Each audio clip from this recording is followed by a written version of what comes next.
Olá para você que acompanha a programação da TV Câmara e também da Rádio Câmara. Obrigado pela sua audiência e sua companhia mais uma vez. Estamos começando mais um programa Espaço Aberto e hoje o tema é obesidade. E para falar sobre isso, nós estamos recebendo a doutora Andréa Pereira, ela é médica e nutróloga da ONG Obesidade Brasil. Doutora Andréa, muito obrigado por ter aceitado o convite e estar aqui com a gente. Não, eu que agradeço o convite, né? É sempre importante a gente conversar, né, sobre assuntos aí de saúde para intensificar o conhecimento das pessoas. A obesidade ela não é nenhuma novidade, né? Mas a novidade é que nos últimos anos houve um aumento expressivo do número de pessoas cometidas pela obesidade. E até tem um dado interessante aqui, segundo o Atlas da Obesidade 2023, 41% dos adultos brasileiros terão obesidade até 2035.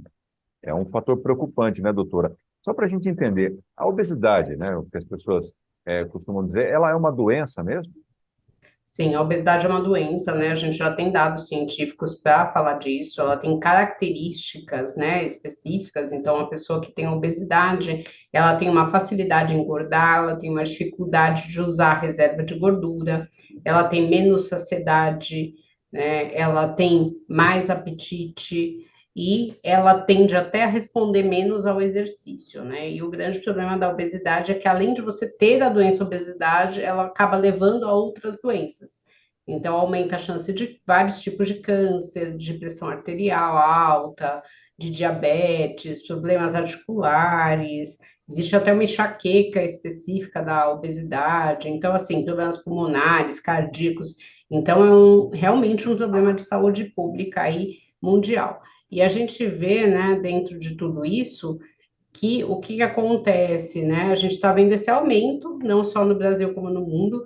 Agora, esse número realmente de 41% da população em 2035 é um número que preocupa bastante. Para a gente tentar mudar isso, né?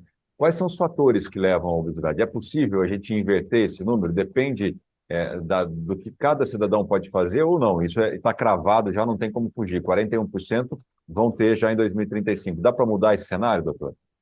Dá para mudar, a gente precisa investir em políticas de prevenção, né? Então, assim, é fundamental você ter uma orientação de uma a dieta saudável. É importante você criar maneiras, né, de ser mais fácil você consumir, mais barato alimentos saudáveis também, né?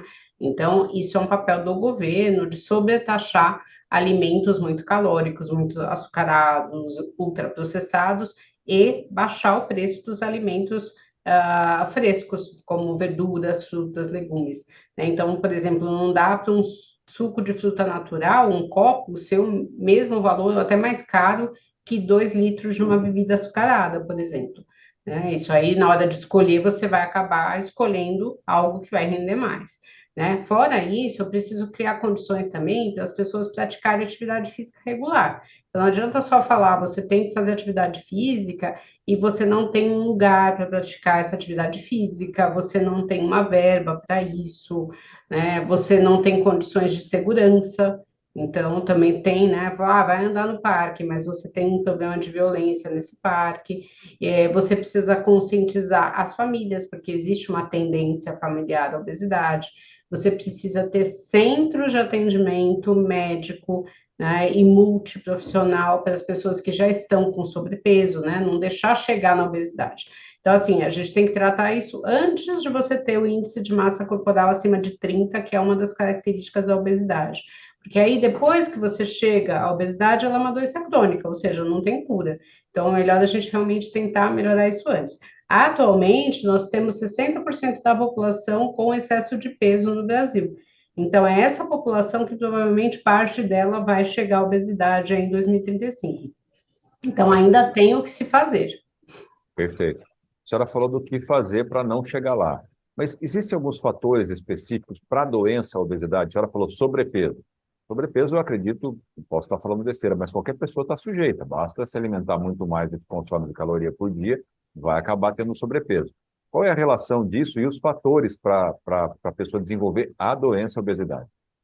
Isso é bem interessante. Nem todo mundo que vai comer mais vai ter aumento de peso, né? Você tem que ter características específicas para isso, né? Eu sempre falo para os meus pacientes, você deve ter aquele amigo magrinho que o pessoal fala que ele é magrinho de ruim, né? Que ele come o dia inteiro e não engorda, né? Então tem isso, a pessoa tem que ter uma característica, uma tendência realmente a engordar.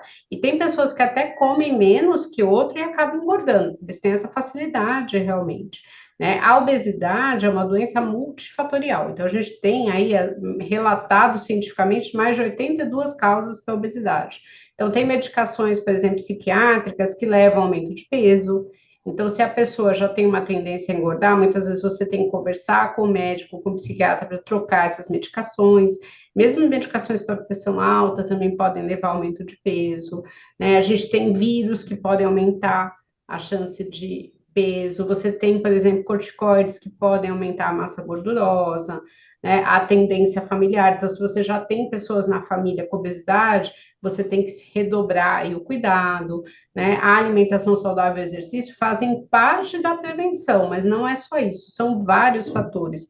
A mulher, por exemplo, quando ela entra na menopausa, ela tem uma tendência maior a ganhar gordura, principalmente a visceral, que é aquela gordura interna. Então, cada fase você tem uma diferença. E uma outra coisa que é importante, né? Se você tem uma criança com obesidade, ela tende a ser um adulto com obesidade.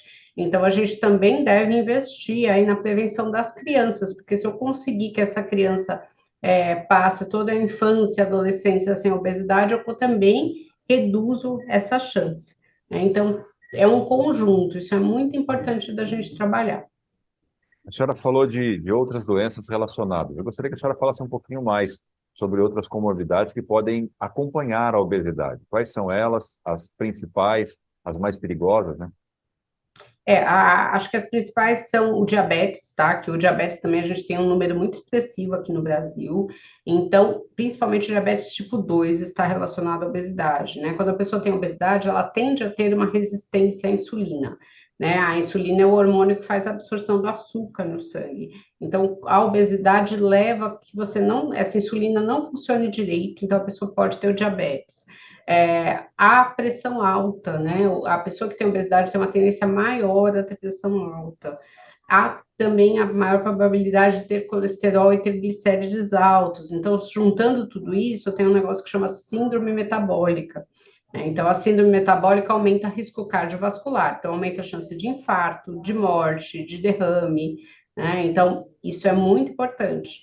O corpo da gente é projetado para um peso. Né? A partir do momento que eu tenho um peso maior do que eu deveria, o meu pulmão não aguenta aquele peso, então eu posso ter problemas pulmonares, o meu coração também acaba não aguentando, por isso que a gente tem aí o risco cardiovascular. As minhas articulações sofrem muito com excesso de peso, então eu posso ter dor principalmente em tornozelo, joelho, ombro, né? Existe até uma enxaqueca ligada à obesidade, uma depressão também ligada à obesidade. E eu acho que uma outra coisa que preocupa muito é o câncer, né? A gente tem visto aumento aí do número de casos de câncer no Brasil. A gente tem pelo menos 13 tipos de câncer associados à obesidade, né? O que a gente mais tem no Brasil, câncer de mama tem uma relação direta com a obesidade, né? E o câncer de próstata tem uma relação do câncer mais grave, né, de próstata também com obesidade. Entre outros 9 aí, 9 não, 11, né, que a gente tem. Então, são vários fatores que preocupam. Então, muitas vezes a gente escuta aí das pessoas que elas têm obesidade e o exame de sangue delas é normal, mas isso não quer dizer que ela está saudável. Você pode ter uma série de outros problemas aí que não aparecem no exame de sangue. Perfeito. Doutor André, eu tenho um dado que a gente gostaria que a senhora comentasse, que é de acordo com a pesquisa Obesidade e a Gordofobia, Proporções 2022, quase 100% das pessoas com grau 3 de obesidade relatam sofrer algum tipo de constrangimento. Desses casos, 72% acontecem em casa por familiares. De que forma o preconceito pode, acho que ajudar de forma alguma, né? Mas piorar ainda a situação de uma pessoa que já passa pela obesidade? Qual é a relação do preconceito com a doença, doutora, na sua visão?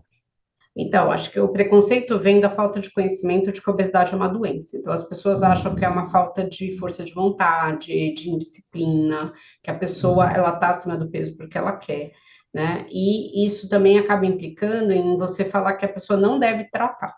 Então, dentro do tratamento de obesidade, é lógico que a gente tem a mudança do estilo de vida, que é associada à alimentação e o exercício, mas a gente tem medicações e a gente tem a cirurgia bariátrica. Quando eu acho que a obesidade não é uma doença, eu acho que a pessoa não deve tomar nem remédio, nem fazer cirurgia bariátrica, porque é algo que depende só dela, isso não é verdade. Então, isso prejudica o tratamento, tá? Infelizmente, esse preconceito não é só dentro de casa,